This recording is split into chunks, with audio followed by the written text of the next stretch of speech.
Hai semuanya, kembali lagi di podcastnya Tri Ai.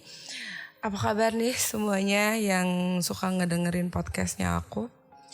Sorry banget ya kalau aku lama gak update kontennya. Soalnya kebetulan lagi ada urusan pribadi setahun ini. Alhamdulillah aku kebetulan mengurus pernikahan, sudah menikah dan kebetulan langsung hamil. Jadi banyak waktu yang ketunda untuk ngelanjutin podcast. Tapi insya Allah podcastnya dari sekarang dan kedepannya bakalan dilanjut dan bakalan aktif lagi. Terima kasih buat teman-teman yang setia ngedengerin, apalagi buat teman-teman yang suka nanya-nanya podcastnya masih aktif atau enggak. Makasih banget, ngelihatnya bikin aku semangat buat ngelanjutin podcast. Oke, so gak usah lama-lama. Malam ini aku ada seorang narasumber cowok. Dia mau cerita-cerita, curhat-curhat tentang kehidupannya. Di sini ada Afi. Halo Afi. Halo. Halo, apa kabar? Better than yesterday. Iya, haruslah.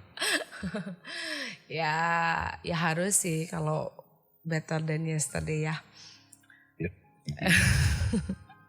Gimana selama pandemi ini banyak ini enggak, gimana kondisi kesehatan dan segala macam? Alhamdulillah COVID masih belum sayang sama gua, jadi gua masih LDR sama COVID. Oke. Ya semoga jangan sampai dekat-dekat ya, nggak enak soalnya gue udah kena. Amin. Udah kena ya? Udah pernah. Aduh, oke. Kebetulan gak kerja jalan terus, gak pernah ada WFH dari awal. Oh aduh. Maklum kuliah gitu lah.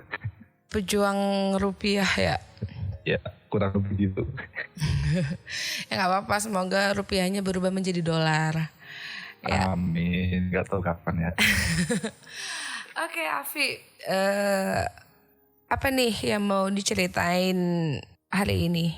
Oke, jadi gue sebenarnya belum lama ini memang lihat podcastnya Ai ya. Iya, Ai, panggil Ai aja. Ai, oke. Podcastnya Ai yang terakhir terkait dengan kalau nggak salah BDSM ya.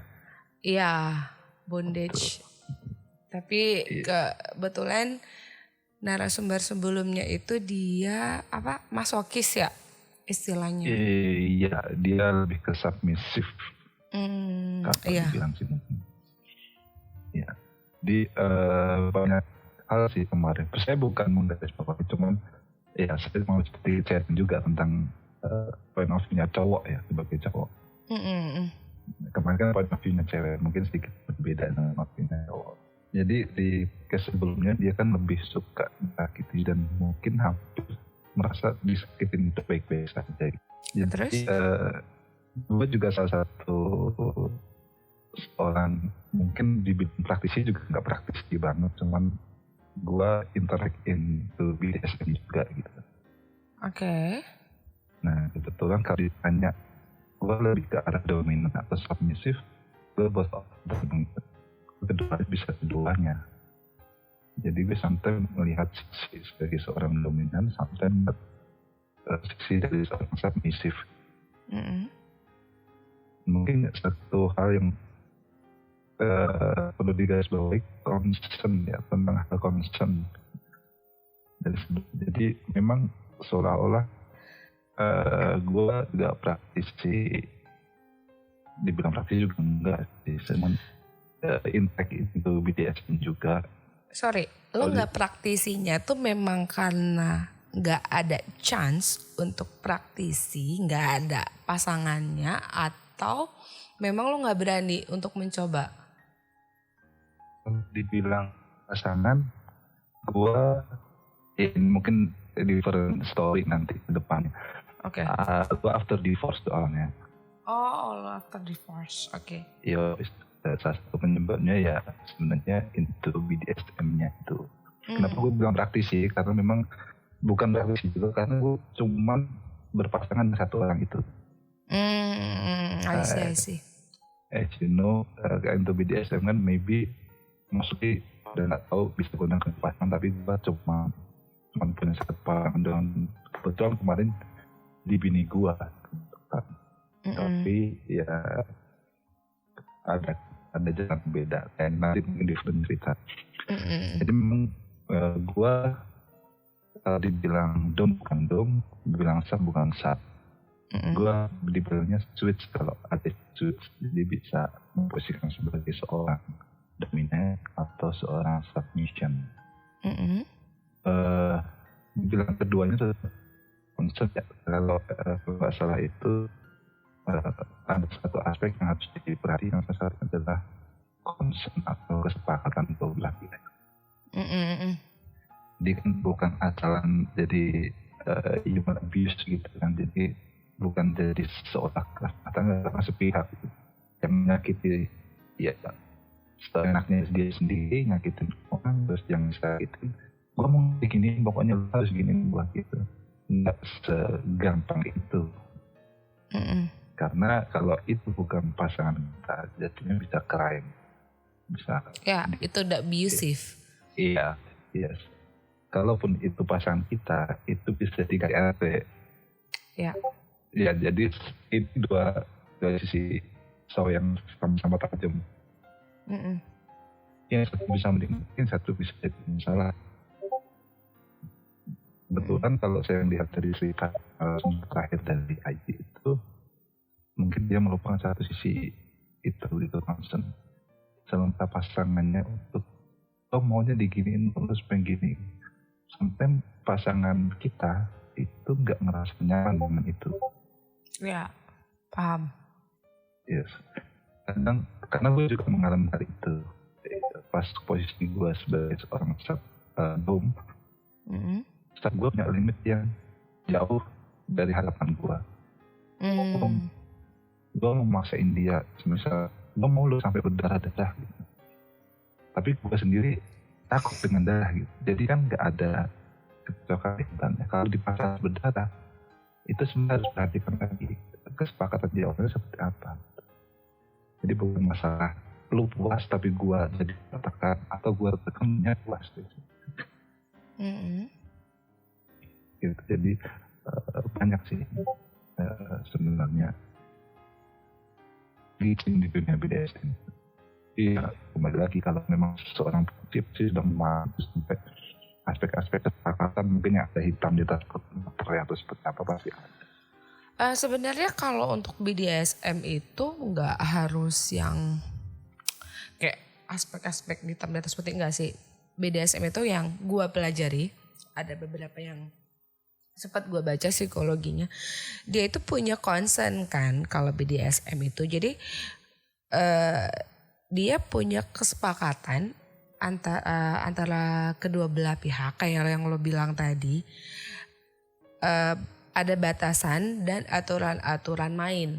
Jadi kalau aturan mainnya sudah di luar batas, itu sudah abusive dan itu bisa dilaporkan. Sedangkan untuk BDSM sendiri itu ternyata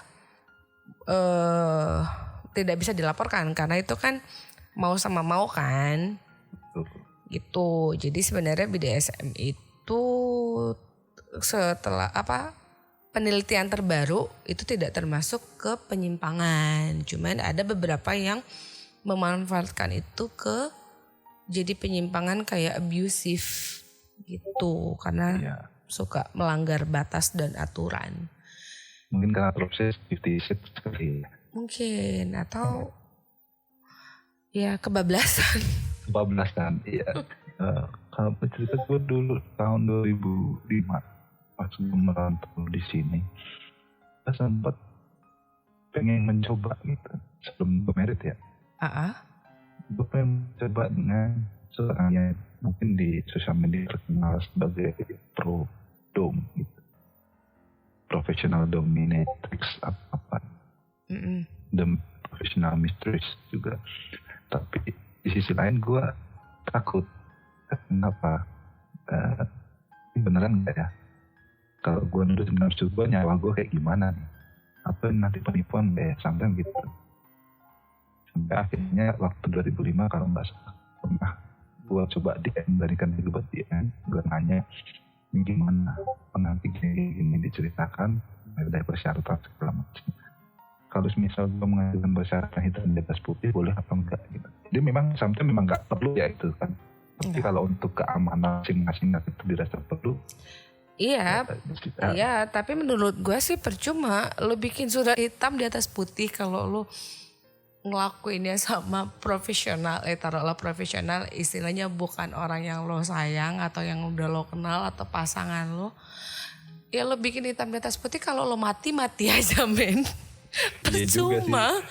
Percuma itu kan big polos gue waktu itu. Makanya kok gue big amat dulu ya. Pikir sampai situ gue. Ya kalau udah mati apa gunanya hitam di atas putihnya? Tengahnya keluarga gue tahu gue gitu. Terus keluarga lo tahu lo mati karena lo nyobain BDSM. Keluarga lo bukannya mau lapor ke polisi, main malu. Iya itu dia, kok gue bego banget gitu. Tapi it's okay, itu cerita masa lalu gue. Sampai akhirnya gue belum pernah nyobain sama sekali. Oke. Sampai lo divorce juga lo sama istri lo nggak pernah nanya gitu? No, sebenarnya gue sama istri gue itu dia tahu kondisi gue seperti itu. Terus? Dia tahu gue nih switch dan gue berharap dia switch gitu juga. Tanpa embel-embel segala macam itu. Kan waktu dulu gue sebelumnya bilang gue punya seperti ini, tolong apapun keadaan gue butuh itu di rumah tangga kita gitu nanti. Bilang gitu. Even itu gak bakal setiap hari gue minta vanilla is okay gitu. Dan dia terima, akhirnya kita happy. Udah pasangan gue lebih jadi gue gak pernah yang namanya explore keluar atau berhubungan dengan komunitas mungkin ya, tapi untuk kenalan bisnis di dunia pro mungkin gue ada 1-2 orang, cuman ya itu di alter lah ya. Kalau boleh tahu lo itu dari kapan punya interest ke bondage ini? Dari zaman gua SMA. Oh, awalnya? Awalnya itu gua nggak tahu dari mana ya. Kalau dibilang background gua nggak ada masalah tentang KDRT juga gitu. Waktu itu gue search internet terus ketemu bokep biasanya. Bokep ya. Teman-teman gue di SMA ya udah kan mainan HP nontonin bokep gitu kan. Gue liatin lah. Kok gue nggak internet gitu. Itu kan cewek cowok vanilla gitu. Kok gue ada something yang kurang gue di situ apa ya gitu. Gue nggak ngerti sama itu. Sampai akhirnya gue searching sendiri gitu. Internet nyewa satu bilik, gue pakai VPN, gue searching apa ya namanya ya gitu. Sampai akhirnya gue ketemu di salah satu website itu namanya BDSM. Nah gue baru tahu oh itu gini, gue cari artikelnya, oh relate, berarti memang itu yang gue butuhin. Dari situ sih gue tahunya. Tapi lo ini kan lo interestnya itu dari SMA dan lo kalau menurut sesuai dengan cerita lo itu lo interest banget dalam artian lo memang lebih ke situ daripada ke yang biasa-biasa aja, karena even lo nonton yang seks biasa aja lo kayak yang ya apa sih ini gitu kan. Tapi kalau lo selama lo hidup, selama lo berhubungan itu lo mendapat kepuasan walaupun lo nggak BDSM. Biasanya gue manfaatin fetish gue, nggak mengacu ke sana gitu.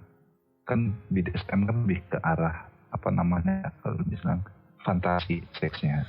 Iya, BDSM itu fantasi. Nah fetish itu kan lebih ke arah benda kan. Dan gue lebih manfaatin benda yang gue punya fetish. Jadi gitu. Lo mengalihkan pikiran lo, mengalihkan fantasi lo ke fetish gue. Fetish lo. Yes. Ya sama-sama, kalau dibilang sama-sama, dua-duanya sama-sama penyimpangan, gue bisa menempati itu. Oh enggak dong, enggak. Oh Menurut enggak ya? gue fetish itu enggak penyimpangan. Semua orang di dunia ini pasti punya fetish. Mas Tai berarti. Ya udah, ya pasti dong. Ya pasti ya, oke. I Pasti see. yang namanya itu normal ya, karena itu apa ya, gimana sih lo, yang namanya kita manusia biasa, lo pasti ada salah satu bagian fisik yang lo sukai dari lawan jenis lo gitu. Lawan jenis atau sesama jenis gue nggak tahu ya, zaman sekarang kan gue nggak bisa menjudge ya, pokoknya Kalau sama pasangan gue lo straight gitu. lah. Kalau di kanan atas pons itu gue pasti straight lah. Iya enggak, Tahu. maksudnya kan ya kali nanti gue ada yang ngedenger ternyata ya kan nggak harus lawan jenis kak. Iya, betul. Oke, jadi di situ tadi. Gitu. Tahunya. Jadi kalau fetish sih menurut gue sih normal ya, semua orang kalau ada yang bilang gue nggak punya fetish, kalau nggak dia bohong, dia bullshit, atau dia nggak paham apa itu fetish. Iya, betul. Itu aja. Dia belum tahu fetish dia apa. Gitu. Jadi ya kalau untuk BDSM gue nggak. Kalau untuk orang kayak gue yang orangnya nggak berfantasi, Iya. gue Vanilla banget bisa bilang itu penyimpangan buat gue. Tapi ternyata ahli psikologi menyatakan itu bukan penyimpangan. Jadi buat kemarin yang di komenan gue protes tentang pengetahuan gue yang kurang, ya maaf, ya memang gue kan bukan anak psikolog ya, jadi gue memang kurang paham gitu. Karena ada satu artikel yang gue baca waktu gue ngobrol sama si narasumber gue sebelumnya, satu artikel yang gue baca itu memang menyatakan kalau BDSM itu sebuah penyimpangan dan pasti ada sebabnya. Makanya tadi gue tanya sama lo, itu dari kapan dan gimana kalau bisa interest sama BDSM ini, karena biasanya ada sebab-sebab traumatis buat orang-orang yang benar-benar mencintai fantasial ini gitu. Tapi nggak ada ya, lo nggak ada background yang pernah atau lo cepat ngerasa boring kali? Dibilang boring sih mungkin masa cewek mungkin iya, mungkin. Tapi nggak tahu kenapa untuk BDSM sendiri gue nggak pernah boring. Nah itu. Gue absen tuh. Iya nggak, itu maksud gue karena lo ngerasa seks biasa itu boring, makanya lo lebih interest ke yang unik-unik gitu. Iya, antik. Tapi ya yang lo nggak pernah nyobain sih, jadi gue nggak bisa nanya gimananya karena lo nggak punya pengalaman nyata masih gitu ya. Ada. Oh ada. Tapi bukan praktisi yang hampir mungkin tiap minggu, tiap bulan. Tapi pernah. Itu enggak pernah. Sama? Ex-wife gue atau sama pacar gue pernah. Sama mantan pacar lo, sama mantan istri lo. Yes. Ini dua orang yang berbeda ya? Iya. Oke, itu gimana tuh? Yang mana dulu, ex-wife gue atau mantan pacar dulu dong, karena kan pasti dia yang pertama kan? Iya. Jadi yang pertama itu gue sedikit sulit karena dia totally nggak ngerti dunia itu, untuk menjelaskan gue juga susah. Dan itu belum ada 50 Shades of Grey itu waktu. Iya. Lama banget itu. Kesini kan lebih gampang jelasin, nggak? Lu tau sedikit gitu nggak? Gue punya fantasi kayak gitu tuh, enak tuh sekarang jelasin gitu. Ya kalau film itu belum ada berarti di tahun di bawah 2010. Tua banget ya. Kelihatan tua banget ya. Terus. Oke, di bawah 2010 gue punya pacar, gue coba jelaskan itu. Ada ketakutan di dia, tapi gue coba dengan hal-hal yang lebih ringan. Sometimes gue nonton video yang sekiranya ringan dan gue coba tunjukin ke dia. Dia sempat ketakutan tuh. Gue cuma nanya, you want to try gitu. Waktu itu di rumah dia, temen dia want to try. Kebetulan gue masih punya dasi kan. Pakai dasi aja gimana? Ya dasi anak pramuka, tahu kan? Itu masih sekolah? Iya. Itu masih sekolah? Iya. Enggak, maksud gue ada di tas gue ada. Gue tuh waktu itu udah kuliah. Oh, lo udah kuliah, oke. Gue ada di tas gue. Memang ada waktu itu sengaja buat explain aja ke dia, makanya gue siapin. Oh, memang niat. Iya, memang niat buat ngejelasin. Dan model itu gue beli juga itu tarik pramuka. Gue coba kasihin mana coba, oke. Akhirnya gue sebagai waktu itu hanya sekedar bondage ya atau ngikat tuh. Cuma ikat-ikat doang. Ya belum mengarah ke sibari karena simpulnya pun sepele. Kayak ngikat rapi aja. Ngikat. Gimana perasaannya? Ngikat tangan di belakang, gue tanya gimana perasaannya.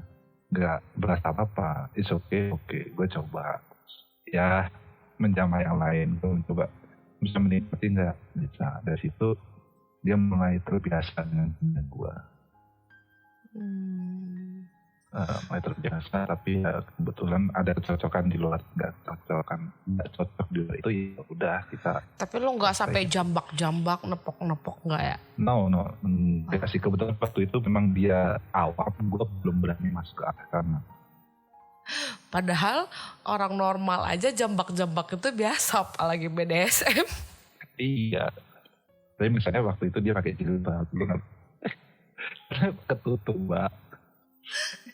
Bukan, maksud gue lo begituan, lo BDSM tapi jilbabnya nggak dibuka. Itu kan di rumah dia, di ruang tamu. Gitu dibuka, masa iya dia buka jilbab di rumah? Enggak. Wah. Kan gue cuman ya nyobain, memang dasarnya pengen explain buat nyobain aja. Tapi enggak praktek langsungnya dicobain enggak? Setelah itu, setelah lo ngajarin, apa keburu putus? Keburu putus sih. Jadi gue belum sempat jelasin lebih jauh gitu. Ya it's okay, mungkin sebatas itu waktu itu. Oke. Mungkin sebenarnya, atau mungkin sebenarnya dia punya, kok dia punya penyimpangan gini, gue kabur dari dia. Mungkin gue bisa jadi aktif thinking gue gitu ngomongnya. Tapi setelah gue putus sama dia seolah ngilang gitu, kayak nggak ada kabar apa. Bisa jadi kan? Ya bisa jadi gara-gara itu dia takut duluan. Ya takut lah pasti. Iya pasti takut, kalau orang normal pasti takut. Enggak juga sih sebenarnya, karena ada sebagian orang yang katanya ya, balik lagi yang komen-komen di YouTube gue juga, kalau lo bacain juga ada beberapa yang cerita yang awalnya disuruh sama pacarnya, tapi lama-lama malah dia yang ketagihan. Ada yang begitu. Iya. Karena ketidaktahuan dia, ternyata dia sebenarnya interaksi di SF juga. Iya, mungkin karena ketidaktahuan di bawah alam sadar ya. Iya. Ada juga kan mirip, gitu ada ya. Itu penyimpangan, gue menjauh dari dia bahaya gitu. Bahaya buat mental gue sendiri, makanya gue menjauh dari dia. Ada temen gue sendiri juga gitu. Pas waktu gue cerita, temen waktu kuliah, gue cerita itu cowok sama cowok ya, gue cuman cerita gue punya fantasi seks gitu. Kalau itu sih menurut gue lebih ke yang kurang baca ya, kurang. Ya maybe. Ya terlalu kolot, maksud gue ya. Itu sesuatu hal yang pribadi lo gitu. Iya. Karena ya balik lagi kayak gue bilang, kekerasan seksual sama BDSM itu adalah dua hal yang berbeda dan harus dibedakan. Karena kan kalau BDSM itu ya walaupun ada yang namanya kadang maki-maki di dalam prakteknya, tapi kan itu atas persetujuan kedua belah pihak. nggak asal maki gitu dan tidak menghina. Betul. Terus next yang sama mantan istri? Sebelum ke mantan istri, gue coba flashback dulu ke yang tadi ya. Jadi gue sedikit ada kelupaan. Sebenarnya waktu itu gue tahu, gue bacain artikel tentang diri gue itu, ternyata gue terkategori sebagai seorang dominan waktu itu. Jadi gue dengan bangganya mendeklar sebut gue sebagai dominan. Gitu. Setelah itu kan gue ketemu orang, putus dari dia, gue ketemu orang beberapa kali melakukan hal yang sama, terus kita putus. Nah sampai dengan gue akhirnya ketemu calon bini gue waktu itu. Gue ngomong pacaran lumayan lama sih, kayak itu kalau kredit motor udah sampai lunas kayaknya ya 5 tahun berarti. Nah itu dia kurang lebih kalau kredit motor lunas. Gue pacaran 5 tahun, lebih gampang lagi buat explain ke dia karena waktu itu udah ada 50 Shades of Grey. Gue malah ajak dia nonton bareng di laptop berdua, ngobrolin itu gimana menurut ada keberatan menurut sudut pandang lu gimana. Gue nanya gitu aja, mancing gitu. Nah, menurut gue normal-normal aja sih gitu. Wah bisa nih gitu. Terus gue nyoba sama dia mulai dari tali gitu kan, body dance. Terus gue manfaatin fetish gue masuk ke body juga gitu. Gue beli terus yang waktu itu masih jarang banget ada di Indonesia gitu. Ada namanya bull gag gitu kan. Ada, lu aja yang nggak tahu. Iya, nggak dulu waktu 2000 sekian kan belum terlalu banyak di kita. Ada tapi. Iya sih, gue cuma waktu itu cuma tahu 2 store doang di 2011an ya, 2011 2012. Iya, internet belum secanggih sekarang sih. Iya. Nanti cuma mau 2 set buat beli berapa. Terus kalau buat gue mah bisa beli di mana aja. Kalau beli itu dia sampai niat banget ya beli gitu. Iya. Ada keberatan gue beli ini. Nggak ada. Ya akhirnya kita mau mainnya udah naik tuh, bukan lagi di tempat dia doang, kadang di kosan gua, kadang di tempat dia. Jadi gantian aja di mana nanti tunggarnya. Ya itu borgol sama borgol selalu ada di jok motor gua. Jadi kapanpun kita pengen coba ya gitu. Gua terutama gua kan gua yang dominan dan dia sebenarnya originalnya vanilla. Kapan gua pengen nih, mau nggak? Mau, kalau dia mau ya kita lakuin, kalau enggak ya bisa oke, nggak apa-apa gitu. Sampai akhirnya kita ada kecocokan segala macam, dia nggak kabur dari gue seperti yang sebelumnya. Ya udah akhirnya married di tahun 2015 2010-an atau 2011 itu gue married. 2000 berapa? 2011 nih. Kita 2000 berapa sebelum 2016 kali. Iya 2015 lah gue bersama. Karena 2015. Film itu aja 2015. Iya. Kita 2015 nah gue sama dia.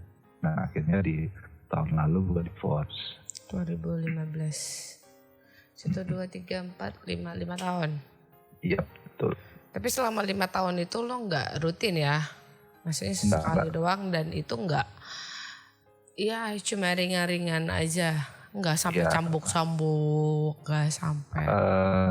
Ya sampai lebih naik lagi lah levelnya gitu. Oh. Ya jadi perpacaran itu ketika gue married, gue sadar kalau gue sebenarnya bukan dominan purely gitu. Gue switch. Nah makanya gue bilang tadi switch. Gue sampai butuh didominasi. Nah dari karena istri gue tadi orang itu yang tipikal orang yang penurut segala macam, yang awalnya gue dominan, gue minta dia dominan, kan nggak ketemu kan akhirnya. Susah. Gitu. Jadi mula permasalahan itu satu dari situ di rumah tangga gue dulu. Nah, akhirnya ya kita selesai, tapi bukan itu aja penyebab gue bisa sama istri. Ada hal lain yang memang mempengaruhi itu juga. Salah satunya penyebabnya itu maksudnya? Iya, salah satunya. Loh, tapi kan dia terima. Iya itu makanya itu nanti ceritanya jadi jauh kejauhan nanti. Itu nanti mungkin di sesi yang lain. Ya nggak, maksud gue kan ngelakuin nih, mempraktekkan, dan dia itu selama nyobain sama mantan bini itu dia menikmati nggak menurut lo? Menurut gue dia menikmati juga. Menurut lo dia menikmati, tapi dipermasalahkan. Dimasalahkan ketika kita mau selesai di rumah tangga. Oh, nyari-nyari alasan doang kali itu mah. Ya nggak ngerti ya. Ya karena menurut gue kalau dia nggak terima, gue nggak tahu ya, orang beda-beda. Tapi kalau gue sama suami gue, kalau kita nggak nyaman satu sama lain, kita akan ngomong gitu, nggak mau begini gitu. Iya, apalagi dia udah tahu itu sebelum gue merit gitu. Kalau Nah, memang dia itu. keberatan dengan itu, ya udah nggak sejalan. Nah itu, dan menurut gue adalah lo setelah pacaran berapa lama baru lo kasih tahu?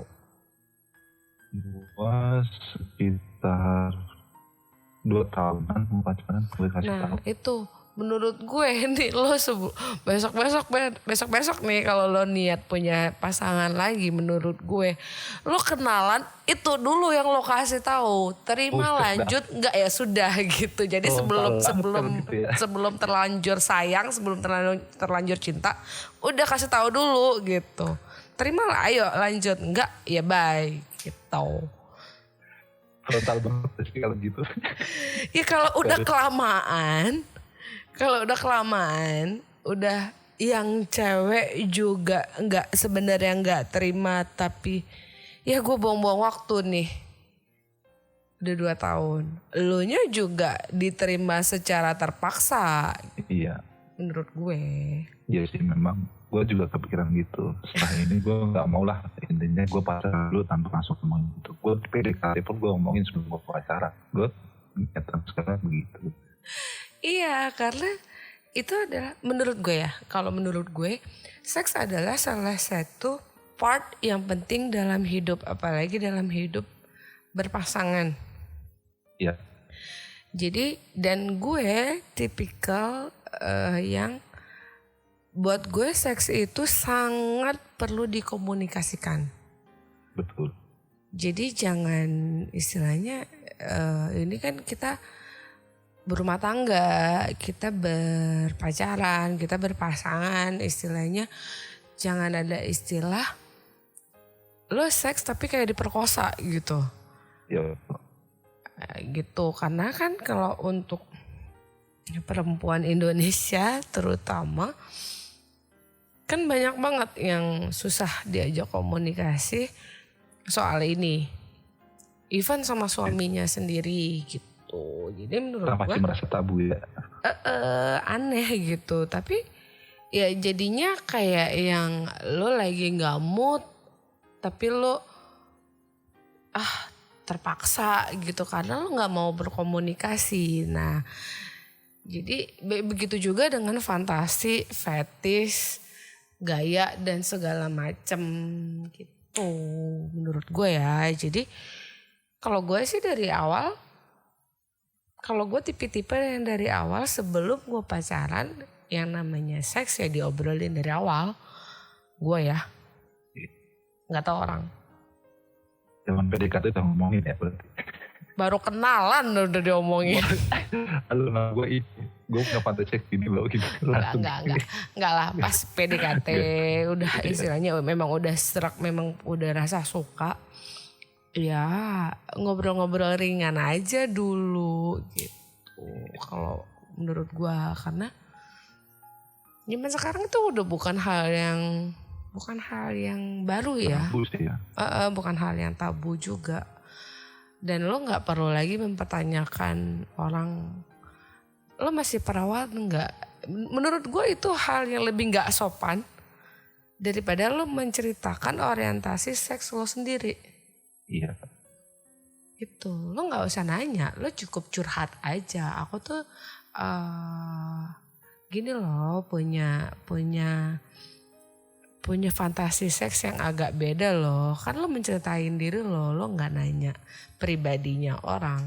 Menurut gue. Itu memang bener sih. Gue setelah dari dia, gue memang komit sama diri gue. Itu hal yang penting perlu gue omongin sebelum gue intimate nanti. Iya Terus dong. sebelumnya itu di ex-wife gue, ternyata waktu married dengan gue, dia berharap Lo berubah. Iya, itu harapan kosongnya dia itu. Padahal gue udah wanti-wanti di depan gue punya fantasi seperti ini. Kemungkinan umur hidup akan sama diri gue. Gue gak habis pikir Gue udah sama ngomong itu perempuan yang berharap laki-laki berubah gara-gara lu. Mbak, emaknya aja belum tentu bisa bikin dia berubah. Itu dia. Apalagi cowok ya, kecuali kalau berharap ceweknya berubah itu masih bisa lah ya. Oh enggak, tetap enggak. Lo nggak bisa. Cewek sama cowok tuh nggak ada bedanya. Gue bilangin. Iya. Dan gue nggak terima itu. Oke. Ya mungkin gue berpikirnya gitu waktu dia sebelum yang di course itu gitu. Pada dasarnya gini, pada dasarnya kalau lo misalnya lo berharap cewek berubah, ini gue nih pacaran sama lo, terus lo berharap dia bisa berubah menjadi lebih baik, atau lo berharap dia berubah bisa menjadi seperti yang lo mau, itu adalah suatu hal yang mustahil. Why? Gue pernah ngomong kayak gini juga sama suami gue. Sampah mau lo taruh dimanapun, lo taruh di etalase akan tetap jadi sampah. Berlian lo taruh di tempat sampah, dia tetap berlian. Iya. Paham gak maksud gue? Paham. Jadi gak ada yang namanya seseorang bisa berubah untuk orang lain gara-gara dia pacaran sama seseorang, dia punya pasangannya ini itu. Terus dia berubah, itu adalah perubahan yang semu. Iya. Sepakat gua. Itu adalah perubahan yang semu. Cewek, cowok, transgender, siapapun, non-seks sama, semuanya sama. Karena itu adalah sifat ya. Iya. Karena itu adalah sifat dan karakter. Jadi itu lebih ke ada karakter kali ya. Iya. Itu adalah karakter. Karakter tidak bisa dirubah, sifat bisa dirubah. Sifat itu gak bisa ya dirubah. Gitulah pokoknya. Ya, pokoknya antara dua itu. Iya, karakter tidak dapat dirubah. Karakter tidak dapat dirubah, sifat yang bisa dirubah. Kebalik, sifat tidak dapat dirubah, karakter bisa dirubah. Iya, betul. Karena iya contohnya ada memang kayak rokok aja gitu. Kalau rokok lu mau seanti lo ngomong rokok itu gak baik, lu berhenti rokok gitu. Dia gak bakal berhenti kalau gak dari dianya sendiri mau berhenti rokok. Benar. Jadi stoplah buat orang-orang, buat yang ngedengerin podcast ini juga, buat lo, buat siapapun. Stoplah berharap lo pacaran sama orang brengsek, terus lo berharap dia berubah jadi baik gara-gara lo. Please. Jangan. Itu bayangan semu. Itu adalah bayangan semu, kecuali dia seseorang yang brengsek, terus dia berubah, dia ketemu sama lo. Itu adalah keberuntungan lo. Iya. Tapi ingat, perubahannya dia bukan karena lo, karena dia sendiri. Karena dia sendiri. Oh, jadi ya masalah ya kayak gitu-gitu sih. Ya memang harus harus dimengerti sih. Gitu. Jadi kalau mantan bini lo berharap lo berubah, apalagi ini untuk urusan ranjang ya. Itu menurut gue tuh adalah susah banget pasti. Hampir mendekati 0 kemungkinan untuk berubah. Karena kan ya makanya tadi kan gue tanya sama lo fantasinya ke situ tapi lo nggak dibawa ke situ, gimana, punya kepuasan apa enggak gitu. Sedangkan kita aja yang istilahnya yang fantasinya normal-normal aja pun ada posisi-posisi tersendiri buat memuaskan satu sama lain gitu. Iya. Iya dong. Iya, Karena betul banget itu mah. karena Makanya seks. gue bilang lu berharap gue berubah. Bahkan gue emosinya waktu itu bilang, apa yang udah lu kasih ke gue sehingga lu berharap gue berubah.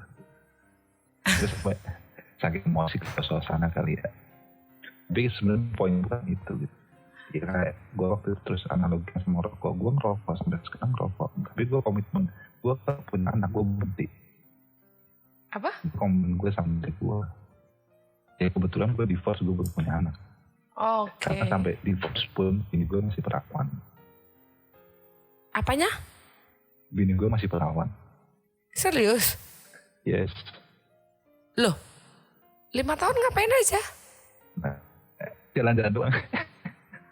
Serius? Tadi katanya Iya. lo jadi lo yang istilahnya ngikat-ngikat bini lo apa segala macam itu lo hanya mengajarkan, Sebenarnya gini. nggak mungkin praktek langsung. Enggak. Jadi gini, gue kan interest gue, kembali lagi, gue interest di BDSM, tapi nggak selalu BDSM gue itu berujung sama seks. Dan nggak semua BDSM gue berujung sama seks gitu.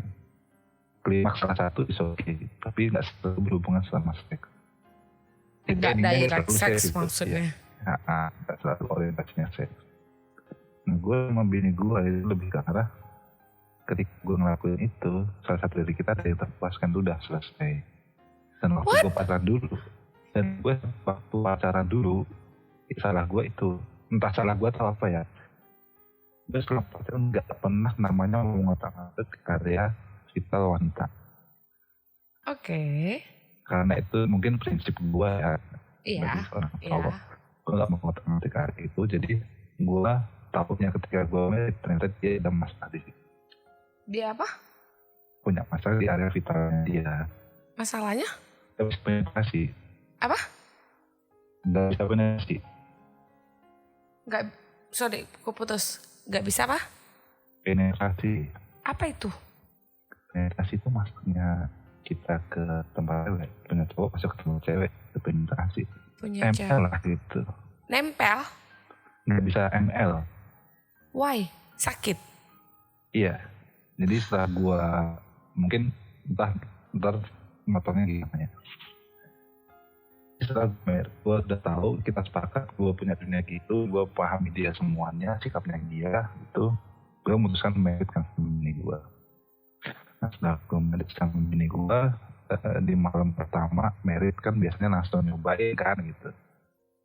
Dia ngomong ke gue, ntar kalau malam gue maunya lepas perawan pakai vanilla, is oke gitu. Akhirnya sama dia nyobain posisi vanilla, itu tanpa BDSM sama sekali. Ternyata di hari itu juga gue tahu bini gue nggak bisa untuk melakukan ML. Iya tuh Dia pasti sakit. gue pernah nonton juga sih itu permasalahan itu. Ya ada kok. Nanti. Ada penyakit itu tuh memang penyakit otot vaginanya. Gue tahu penyakitnya dan gue tahu persis apa yang dialami dia. Di waktu itu gue belum tahu nama penyakitnya. Di 2000 sekian gue married tuh gue belum tahu nama penyakitnya. Akhirnya gue mungkin dia kurang rileks ya. Pertama, kedua, ketiga sampai beberapa bulan pernikahan gue masih mindset gue mungkin dia kurang rileks. Sampai akhirnya dia ngerasa kok ada nggak beres sama diri gue. Udah ke dokter, akhirnya gue antar dia ke dokter. Di dokter di kelamin, dia bilang, dokternya pun ngomong ini Anda kurang rileks aja gitu. Tapi kalau kurang rileks, gue mindset gue berpikir gue kan kasian juga kalau gue memaksakan itu, tapi bini gue gak bisa. Gue bilang kalau lu merasa udah rileks, kita coba lagi. Sampai di usia kan 5 tahun dia belum bisa rileks. Dan memang ada apa penyakitnya ya? Ada itu Ada namanya itu VG. singkatannya VG.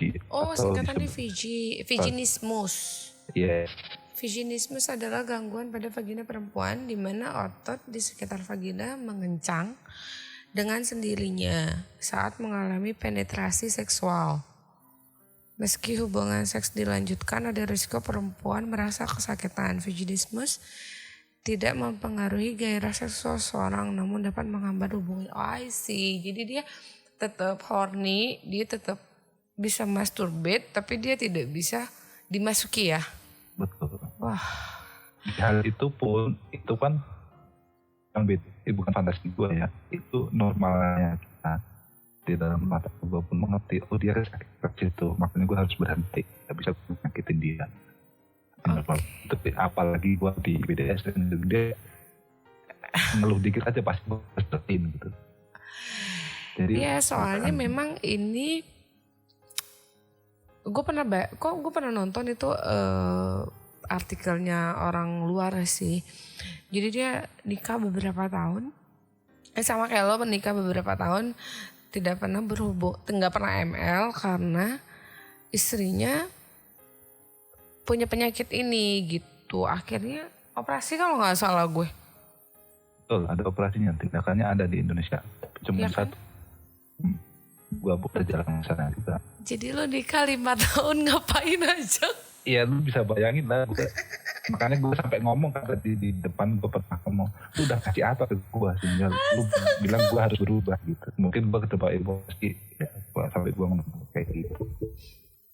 Ya tapi kan ini bukan salahnya dia, bukannya dia Iya, tidak mau makanya. melayani, dia memang ini bawaan lahir kan? Don't know, ada beberapa aspek karena itu saya asuransi manapun di Indonesia belum ada yang seperti itu, karena itu masih jadi anomali. Penyebabnya bisa jadi psikologi, dia bisa jadi bawaan di Psikologi. iya. Jadi kita nggak pernah tahu penyebabnya apa. Oh iya, kondisi vaginismus ini tidak memiliki penyebab khusus yang jelas. Tapi ada beberapa penyebab non fisik yang penting untuk kamu. Oh iya, lebih ke psikologi sih. Gelisah atau stres, kejadian traumatis, pengalaman masa kecil tanpa sebab. Tanpa sebab ini yang aneh. Nah itu makanya gue juga nggak pernah bisa dia untuk ngelakuin ML sampai dengan selesai pun. Kalau penyakit ini psikologi berarti psikolog ya kalau nggak mau operasi otot dan segala macam ya. Belum tentu juga.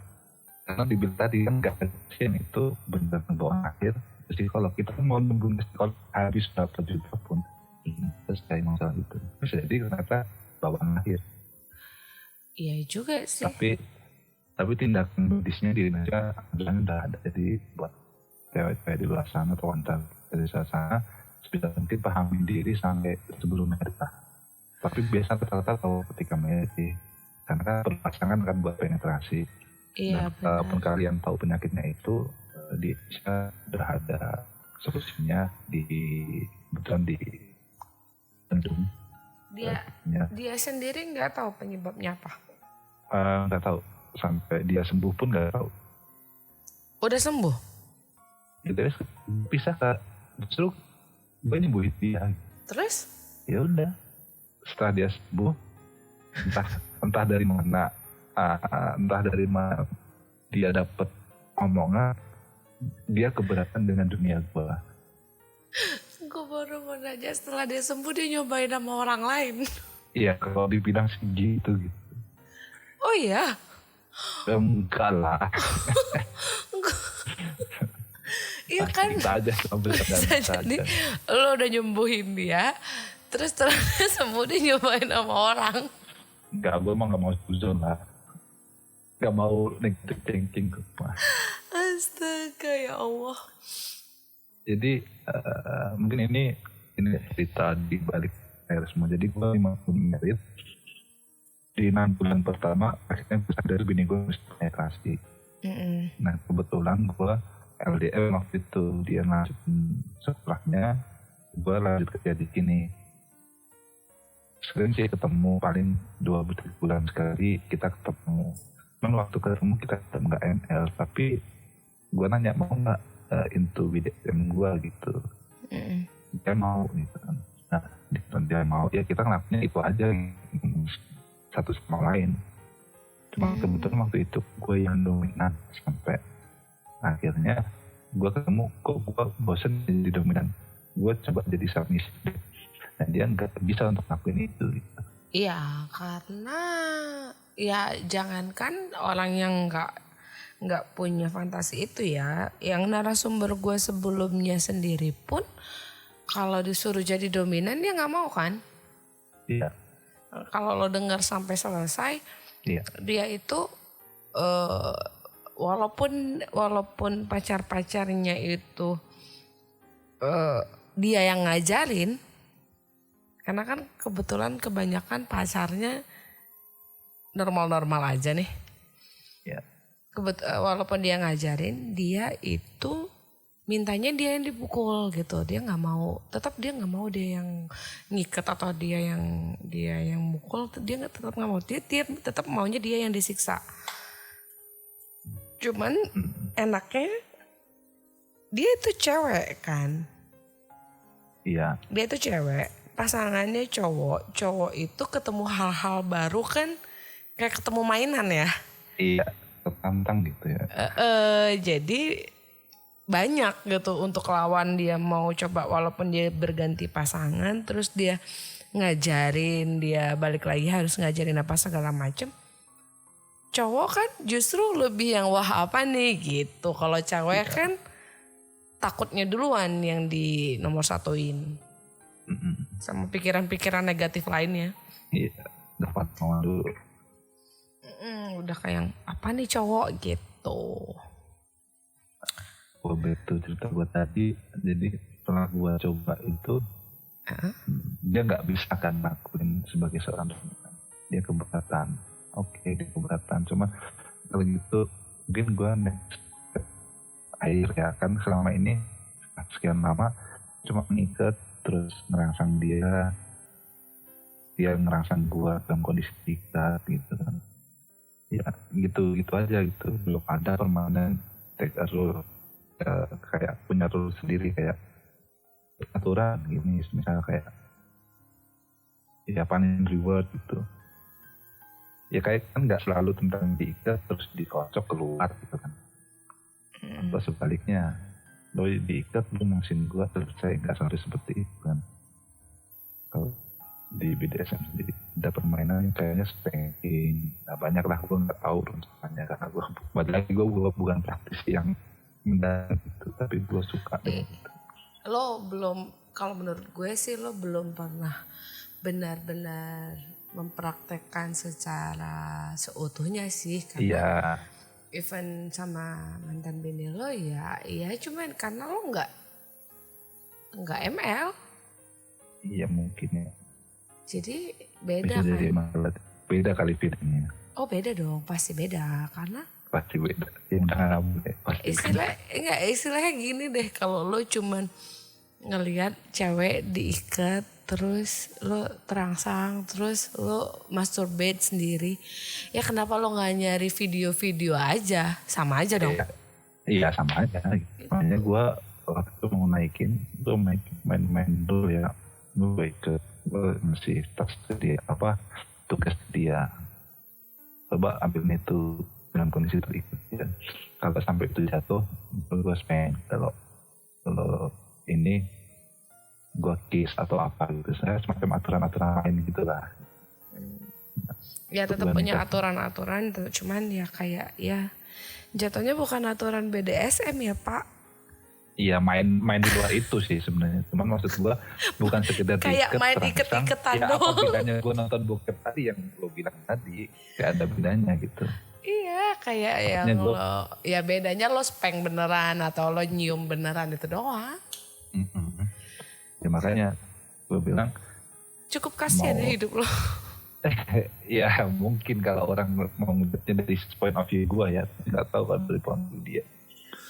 Sampai akhirnya di pernikahan dia tahu sisiku ternyata switch, gue sadar diri gue switch, gue minta nggak bisa, terus kita naikin playing yang limitnya dinaikkan, dia juga nggak mampu karena mungkin bayangan dia kalau into BDSM itu cuma mengikat.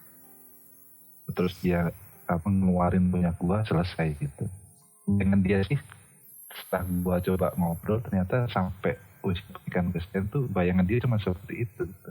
Padahal gua udah beberapa kali gua punya artikel kita ngobrolin itu ya gitu. Kita ngobrolin itu. Dan setelah gua berapa kali ngirim artikel itu gua ngajak ngobrol kok nggak connect.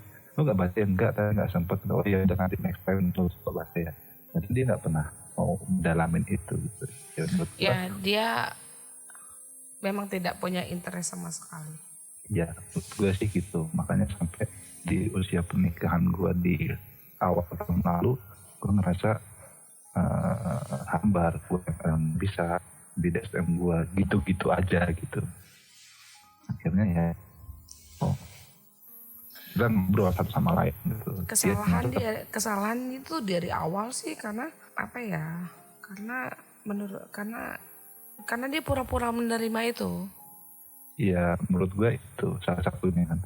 Nah ternyata waktu awal lalu gue ngobrol sama dia ternyata sama ini tertekan dengan BDSM gue. Gue baru tahu tahun lalu.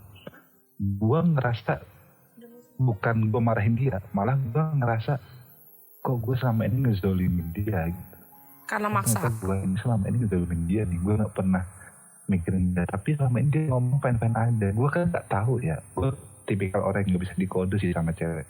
Gue dari awal dia udah tahu juga. Gue gak bisa dikode, kalau lu mau A, gue kasih A, kalau mau B, gue kasih B. Tapi jangan pernah ngode gue. Gue pasti gak ngerti. Iya, karena dia tipe kucing, Pak. Iya. Paham gak lo? Orang Iya. kalau cewek kalau tipe kucing mau lo apain aja dia akan say fine aja. Padahal dia sendiri tidak terpuaskan untuk dirinya sendiri. Betul. Itu kalau cewek tipe kucing. Buat gue nyebutnya tipe kucing sih. Nurut aja.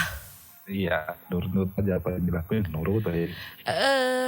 Karena untuk orang yang ML-nya normal aja juga ada sih yang gitu. Ada yang woman control, ada yang cewek kucing, ada juga kan, sama aja sebenarnya. Ya, gua ngerasa bersalah juga sama diri dia, gua ngerasa bersalah juga. Karena gua ngerasa bersalah gitu, makanya ya udah kalau itu gimana nih hubungan kita mau diapain? Segala macem. Oh lu dulu udah terima gue kayak gini. Ya gue tekan karena apa? Dia point of view-nya dia ngomong, saya nggak punya pilihan lain selain ngayain dunia kamu gitu.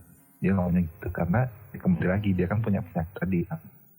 Karena gue mau ngasih lu yang normal, gue nggak bisa, gue punya sakit. Ya udah kita berubah waktu itu ada di Bandung, kebetulan pandemi, ada PSBB segala macam, baru kita bisa berangkat.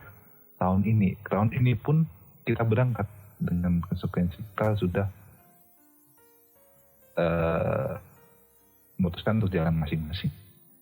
Jadi kondisinya adalah gue berangkat dia sembuh. Gue udah menjanjikan dia dari tahun yang lalu. Maka dari awal dari kalau memang lu sakit kita berobat sampai dia sembuh. Bandung, akhirnya setelah Bandung gue nanya untuk terakhir kali. Ini kamu udah sembuh. Gimana dengan rumah tangga kita? Mau masih menjalani itu atau enggak? Tapi kamu berharap gue akan keluar dari BDSM gue? Itu yang mendekati 0% gue bisa berubah. Tapi kalau gue harus mengurangi, gue mungkin bisa. Dalam artian dalam seminggu ada 7 hari. Kalau mungkin gue biasanya 5 hari gue butuh BDSM, kurangi jadi 3 hari atau 2 hari gue butuh BDSM. Yang lainnya kita vanilla, it's okay gitu. Ya gantian lah gitu ya. Iya, gue istilahnya. bilangnya gitu. Ada saat lo yang dipuaskan, ada saat lo yang memuaskan gitu kan. Betul, maksud gue gitu. Nah, akhirnya dia tetap ngomong, saya ini kata tadi ya, saya lebih sayang dengan mental healthy saya ketimbang harus meneruskan ini. Karena kalau saya meneruskan ini mental health gue yang bermasalah, kata dia gitu. Kembali lagi ya. 5 tahun gak kenapa-kenapa tuh mbak? Iya. Ya bahasa dia gitu. Nah, karena gue tipikal orang yang di luar BDSM gue gak bisa memaksa sama sekali. Dia itu sembuhnya karena berobatnya ke dokter apa ke psikolog? Dokter. Emang spesialisnya ada di Bandung. Oh, jadi dia berobat fisik ya? Betul. Oh. Ada penanganan, ada operasi ringan, dan dia dinyatakan operasi itu, dokternya ngomong setelah operasi tindakan ini nanti bisa pulih jadi wanita seutuhnya, tapi perlu terus latihan, kemudian perlu waktu 3 bulan, kurang lebih 2-3 bulan untuk dia bisa terbiasa dengan kondisinya dia yang baru. Tapi tetap garis bawahnya dia harus latihan terus. Gue pikir dia ke psikolog, karena kalau ke psikolog kan ada kemungkinan dia bercerita tuh. Dan mungkin ada masukan-masukan juga dari psikologinya. Tapi kalau fisik ya berarti itu memang out dari isi kepala dia sendiri kan? Ya, karena memang Fiji kan memang dia ada abnormal di otot, kan berarti memang harus ada tindakan medisnya di situ. Iya kalau itu gue tahu. Gue udah pernah nonton sih itu gue. Waktu itu kasihan. Iya kasihan dua-duanya sebenarnya sih. Kasihan dua-duanya. Sebenarnya menurut gue yang cewek lebih kasihan daripada yang cowok buat gue ya. Karena ngebayangin lo udah horny terus lo pas ternyata sakit itu berkali-kali lipat sakitnya. Iya. Makanya gue bilang ketika dia terpaksa karena dia gak punya pilihan lain untuk muasin gue, ya gue merasa bersalah juga jadi orang gitu. Apa sebegitunya gue gitu jadi orang. Apa gue mikirin gue sendiri, ini rumah tangga loh, bukan masalah gue pacaran. Kalau gue pacaran masih gue sih oke, ini rumah tangga udah, bukan masalah hidup lu hidup gue, tapi hidup kita gitu. Juga gitu akhirnya ya. Tapi dia kemarin sih sebenarnya ngomong sebelum itu, saya mau kamu ke psikolog, ke psikolog atau psikiater, dia udah ngomong gitu. Tapi karena gue juga baca-baca juga, gue punya teman psikolog, gimana untuk gue bisa ke psikolog untuk ngomongin ini gitu. Tapi kurang lebih kalau penanganannya kata teman gue yang psikolog itu, balik lagi itu sebenarnya berawal dari kamunya mau beneran berubah atau enggak gitu. Karena gini, kayak kita berangkat ke dokter, kalau kita memang niat itu kan sebenarnya udah ada proses penyembuhan, healing sendiri dari dalam diri kita untuk berangkat ke dokter itu. Dokternya lewat dokter kita sembuh, tapi kemauan untuk berangkat itu yang perlu dimunculin. Tapi kalau kamunya udah nggak interest buat berangkat, ya mau sampai sana pun, mau diobatin pakai obat apapun nggak bakalan sembuh. Kalau ini masalahnya psikolog ya. Iya, psikologi emang begitu, istilahnya ya dari diri lo dulu aja. Betul. Ya memang gue udah, karena gue udah komit ke dia, gue kemungkinan bisa sampai entah sampai kapan, sampai punya anak pun gue masih punya kebutuhan ini. Gue udah mau itu sebelum marriage sebenarnya. Konsekuensi itu yang dibawa ke marriage gue. Udah gue akhirnya ngebawa itu lagi. But tetap bukan nggak mau ya. Gue nggak tahu nanti suatu saat gue bakal berubah atau enggak. Gue nggak tahu. Tapi saat ini gue yang jelas gue nggak mau. Karena apa? Gue udah ngomong itu ke dia sebelum marriage. Kecuali dia taunya gue punya PTSD ketika kita married, dia keberatan gue memaksa gue untuk psikolog, gue berangkat. Tapi kan gue juga harus mengajarkan juga kalau kita udah punya suatu kesepakatan itu sebisa mungkin kita pegang sampai kapanpun. Dia udah tahu gue punya itu BDSM dan kemungkinan gue bakalan pegang itu sampai untuk meskipun udah married pun punya anak, gue bakal pegang itu. Dan dia mencoba di tengah jalan mengubah gue, memaksa gue untuk berubah. Ya gue balikin lagi. Gue ngerokok sampai sekarang. Gue tahu gue ngerokok. Gue bilang gue merokok nggak bakal gue berhenti. Tapi gue komitmen gue punya anak, gue bukan berhenti rokok. Dia tahu komitmen itu. Dan kebetulan gimana pun punya anak, gue masuk aja nggak bisa. Kan gitu.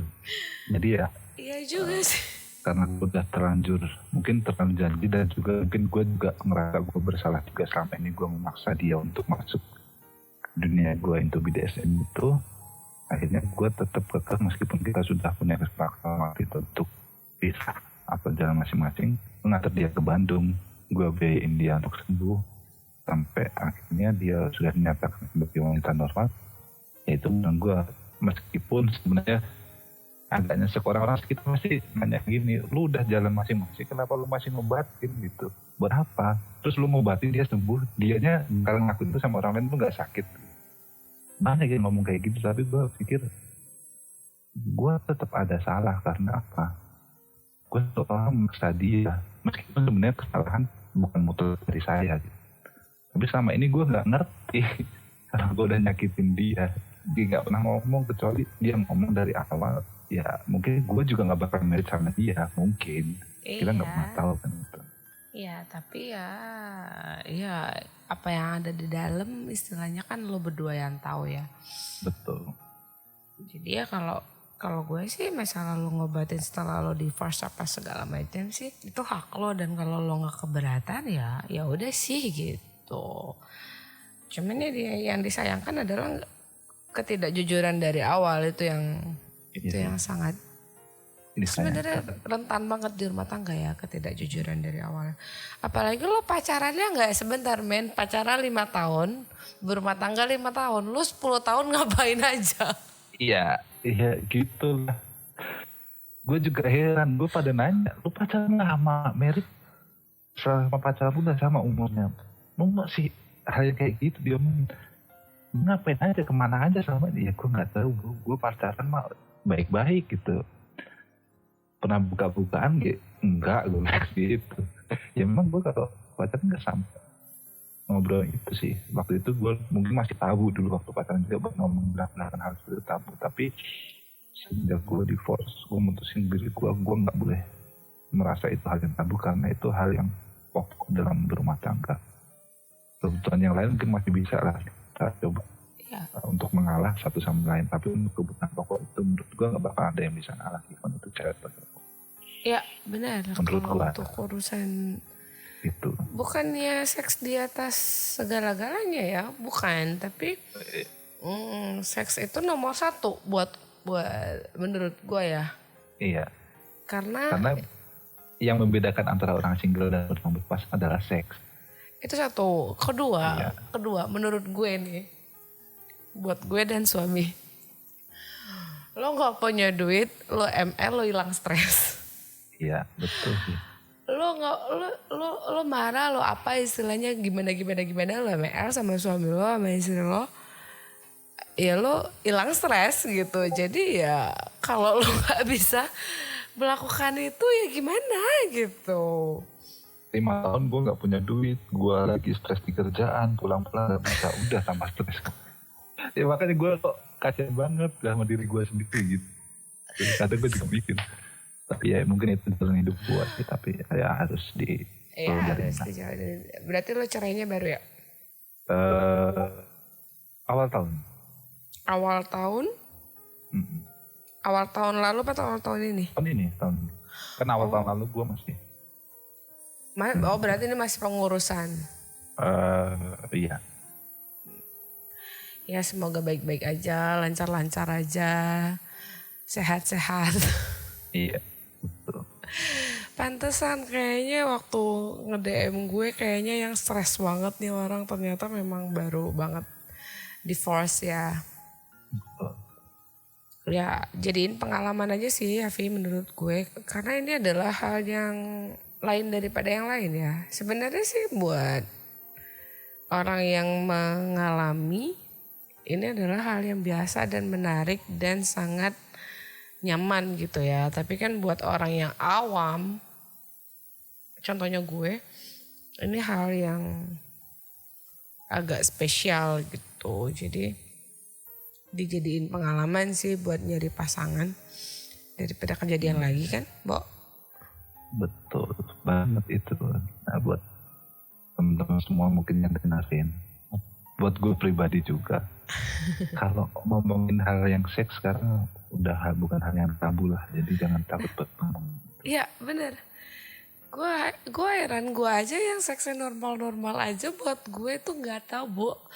Kalian yang fantasinya luar biasa, menurut gue itu di luar nalar ya, karena gue orang yang nggak suka disakitin dan gue nggak suka dibentak-bentak. Itu adalah fantasi di luar nalar buat gue.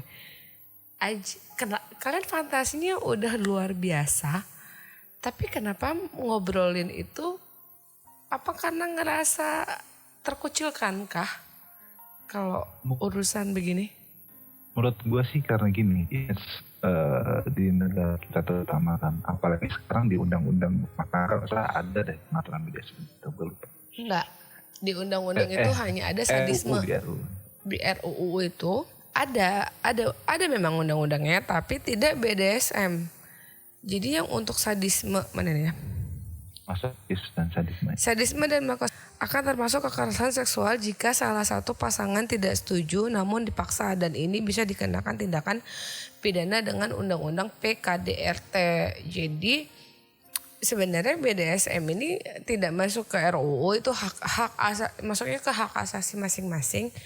Tapi kalau balik lagi di luar kesepakatan bisa menjadi KDRT. Betul. Karena menurut gue, kenapa, ini pribadi gue ya, sometimes gue kadang rada miris atau rada gimana. Kalau gue buka alter itu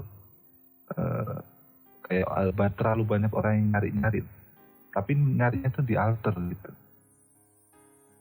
Dicari dominan di daerah ini, cari submission di daerah ini gitu. Jadi lu gak bakal nemu di alter. Mungkin kalau lu lagi hoki banget tuh bakalan nemu. Tapi menurut gua, lu harus ekspos diri lu juga di luar gitu. Lu gak bisa selamanya hidup di alter. Lu harus tunjukin diri lu bahwa lu punya. Menurut gua ya itu, karena gua interact hidup di BDSM, lu punya keunikan ini nih.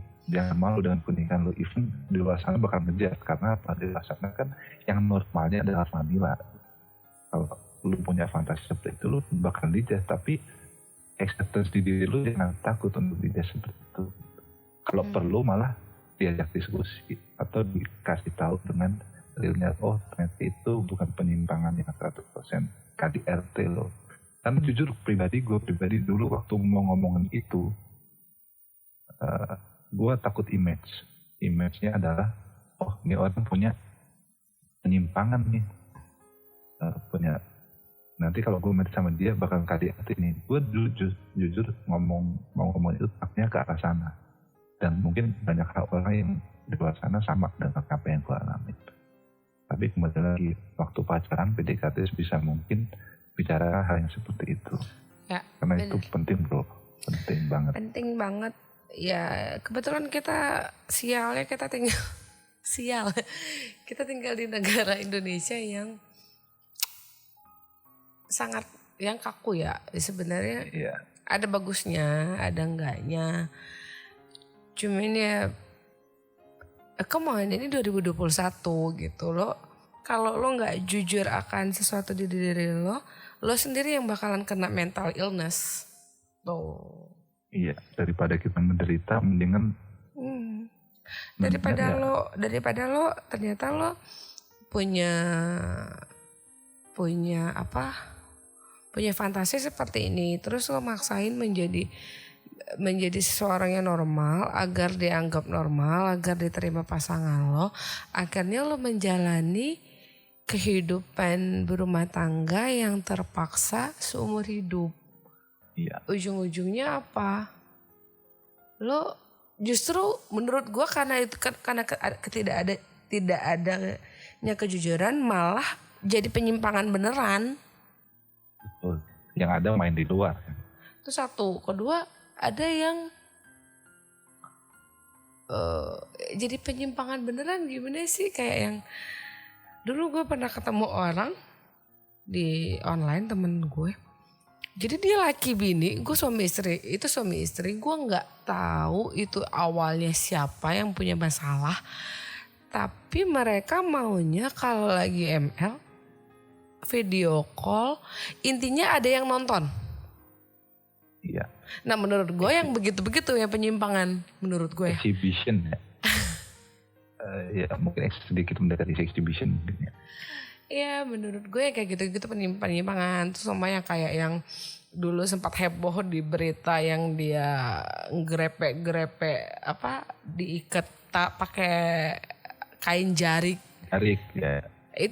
Kayak gitu-gitu tuh yang penyimpangan. Tapi kalau untuk BDSM sih menurut gue, dan walaupun ada sebagian seksologi yang menyatakan kalau ini adalah penyimpangan, tapi ada sebagian yang bilang ini adalah normal. Menurut gue ini kalau selagi sama-sama mau, sama-sama oke, ya fine-fine aja sih. Karena kan persetujuan kedua belah pihak. Iya, kembali lagi itu sudah jadi persetujuan dan kesepakatan dua belah pihak. Sama kayak merit aja kan, merit kan sebenarnya persetujuan dan kesepakatan dua belah pihak. Selama itu gak usah merit deh kalau terlalu ini ya, maksudnya merit memang normal-normal aja. Even lo seks di luar nikah, even lo berzina sekalipun, selagi itu adalah kemauan kedua belah pihak, lo tinggal bareng sekalipun, selagi itu kemauan dan persetujuan kedua belah pihak, itu ya fine aja menurut gue ya, walaupun ada hukum pidananya di Indonesia. Yang aneh sih menurut gue. Aneh karena suka sama suka gitu, kecuali nggak suka sama suka oke lah gitu. Termasuk hukum pidana yang aneh sih, walaupun ada hukum perzinaan kan. Ada nggak sih, tapi hukum perzinaan itu juga ribet sih sebenarnya buat perselingkuhan. Tapi kalau untuk pacaran dan segala macam itu hukum sosialnya yang berat di negara kita. Betul. Jadi sama sih. Gue jujur, gue kan meskipun sekarang gue ini ya kondisi kayak gini, tapi gue masih bersyukur karena pertama usia pernikahan gue. Yang pertama gue belum punya anak, yang divorce ya. Gimana punya anak sakit gitu. Keduanya mungkin belum terlanjur dari usia gue yang terlalu tua untuk gue menyesali semuanya. Kan udah kepala 3 juga. Tapi kan satu hal yang bisa gue sesali. Tapi buat teman-teman semua yang didengarin ini, balik lagi. Jangan sampai lu dapet jackpot dua abnormal dalam rumah tangga. Karena jujur, pasangan lu Fiji aja itu udah berat bro gitu. Pasangan lu punya Fiji, meskipun kalian dua-duanya pasangan dalam Fiji, itu udah berat buat pasangan. Jackpot ya kan, lu udah punya penyakit, ternyata pasangan lu benar gitu, lu punya fantasi, udah kelar hidup lu bro. Gue sampai kepikiran waktu itu, gue ya jujur pribadi sebenarnya waktu itu gue pernah hampir kepikiran buat bunuh diri. Karena gue sial banget hidup. Apa itu gue sempat kepikiran, tapi gue balik lagi. Buat apa? Kasihan orang tua gue kalau pikir gitu. Cuman gara-gara seks. Iya, karena menurut gue itu Fiji aja udah berat, apalagi ya lu harus ngalamin orang vanilla. Intinya masing-masing setiap orang kenali diri kalian pasangan sendiri, masing-masing, dan kenali pasangan masing-masing. Cobalah jujur aja gitu sama diri sendiri. If lo virgin, lo nggak virgin, lo istilahnya lo pernah anal ya, atau lo pernah apa kayak lo istilah ya, itu zaman sekarang itu lo kalau ada yang menjudge, itu orang yang ngejudge yang bermasalah. Ini 2021, teknologi itu udah canggih dan lo bisa mengakses di mana aja gitu sih. Dan kalau kira-kira para pendengar di sini pengen bercerita tapi malu karena banyak yang judge, ya lo bisa cerita sama gue gitu. Iya, itu juga boleh. Tapi gini, satu lagi mungkin yang buat yang mendengarin, setelah after divorce kan, awal tahun mutusin buat jalan masing-masing, meskipun sekarang cerai gue belum keluar, gue stres bro kalau gue harus ngadepin semua sendiri, butuh support system sekitar gue, at least gue punya pasangan yang bisa gue ceritain semuanya gitu. Makanya gue ya mungkin ada salahnya juga, karena gue aktor gue belum keluar, gue udah gampangnya gue udah nyari pacar lagi gitu. Tapi jujur bro, dari situ gue belajar banyak. Dan pacar, belum pacar sih, PDKT, gebetan gue ini, gue ceritain semua tentang hidup gue, termasuk kondisi gue yang duda. Dia gak keberatan kondisi gue yang gue into BDSM dia gak keberatan. Jadi sebenarnya itu udah dari benar yang lu bilang tadi, ini udah 2021, lu gak perlu takut buat ngomongin itu semua. Kita udah banyak orang Indonesia yang open mind, yang bisa menerima banyak hal, gak yang kolot kayak dulu gitu. Jadi jangan pernah takut dah. Gue pun kaget waktu itu, gue kemarin tuh kaget. Gue udah accept nih, lu ngomongin itu udah. Dia udah ngomong, bahkan dia sendiri yang ngomong, gebetan gue yang ngomong. Ya semua orang punya hak masing-masing untuk punya fantasi seks. Kalaupun memang keberatan kan bisa langsung diputus kalau nggak nerusin jalan lagi. Tapi kalau memang nggak keberatan pasti kalian tetap bisa jalan. Dan sampai sekarang gue masih jalan sama gebetan gue. Jadi bener kayak gue bilang tadi kan, lebih baik diomongin dari awal sebelum terlanjur jauh. Akhirnya apalagi perempuan ya, gue sangat mengerti perempuan. Lo udah terlanjur jauh, udah terlanjur sayang, baru lo ngomongin sesuatu hal yang sangat penting, yang kemungkinan diterimanya itu 50-50 gitu. Pada akhirnya perempuan akan menerimanya tuh, tapi menerima dalam tanda petik gitu. Menerima ya pura-pura menerima karena udah terlanjur sayang, udah terlanjur jauh, atau udah kenal keluarga dan segala macem. Ya kalau menurut gue sih siapapun itu, apapun kondisinya ya diomongin aja dari awal. Siapa tahu rezekinya ketemu yang setipe. Nah itu. Ya kan, karena kan kalau perempuan yang old school terutama, kalau untuk ngomongin duluan biasanya nggak mau ya. Tapi kalau udah dipancing dan ternyata setipe, biasanya dia lebih open gitu. Betul sekali. Siapa tahu dia setipe tapi ternyata dia nggak berani ngomong gitu. Iya, malu karena biasalah mungkin cewek masa ngawalin duluan, old school banget. Gitu ya. Jadi kan ya siapa tahu rezeki kan. Iya, nanti jangan takut karena lebih sayang perasaan lu ketimbang lebih sayang waktu lu ketimbang perasaan lu, bro, gitu. Iya benar banget. Udah. Jangan buang-buang waktu ya Allah. Betul. 2021 24 jam itu sebentar banget sekarang. Iya. Lu better lu ngasih tahu sekarang, kalau emang gak cocok lu cari lagi. Ya mindsetnya dirubah gitu aja menurut gue ya. Tapi itu semua orang gak bisa kayak gitu. Tapi menurut gue gitu, karena gue udah mungkin faktor U juga kepala 3. Lu udah gak bisa lagi nih main-main gitu. Udah to the point, gue punya fantasi seperti ini, lu mau terima gak? Kalau lu gak mau terima, gue cari yang lain. Udah selesai gitu. Sayang waktu, bro. Nggak apalagi pacaran udah sampai kredit motor lunas. Kalau gue sih emang dari dulu ya prinsipnya begitu. Dari gue masih umur 25-an, gue kalau pacaran apapun itu ya gue, yang gue nggak suka dan yang gue nggak mau gue omongin dari awal. Betul. Nggak cocok, gue switch. Udah amat. 1000 laki-laki di dunia. Betul. Sampai akhirnya gue gitu yang harus ditanamkan. Karena nyari yang bukan nyari yang cocok ya. Nyari yang cocok itu nggak akan ada. Nyari yang bisa sejalan itu susah sih. Iya. Kalau 100% cocok tuh nggak bakalan ada. Ya, nggak mungkin lah. Ya. Kalau yang sejalan, meskipun dia jalan di kanan kita jalan di kiri kan bareng. Pastilah ada, pasti ya tetap bareng kalau kita bareng. Oke, Afi, thank you ya udah sharing-sharing. Sama-sama. Kalau ada yang mau diceritain lagi boleh, nanti next kita atur jadwal lagi, kita atur tema baru. Boleh. Nanti kita ngobrol-ngobrol lagi supaya satu part nggak kepanjangan. Iya, Oke.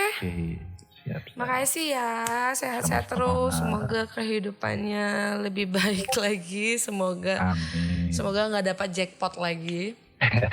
Semoga ya, amin aja gitu. Ya gitu aja sih ya. Terima kasih udah sharing, dan kalau nanti one day lo nyobain real sex BDSM, lo bisa hubungin gue lagi dan menceritakan pengalaman pertama ya. Ini mau real BDSM dulu atau real sex dulu nih? Real sex BDSM, Oh, oke. real sex tapi pakai gaya BDSM.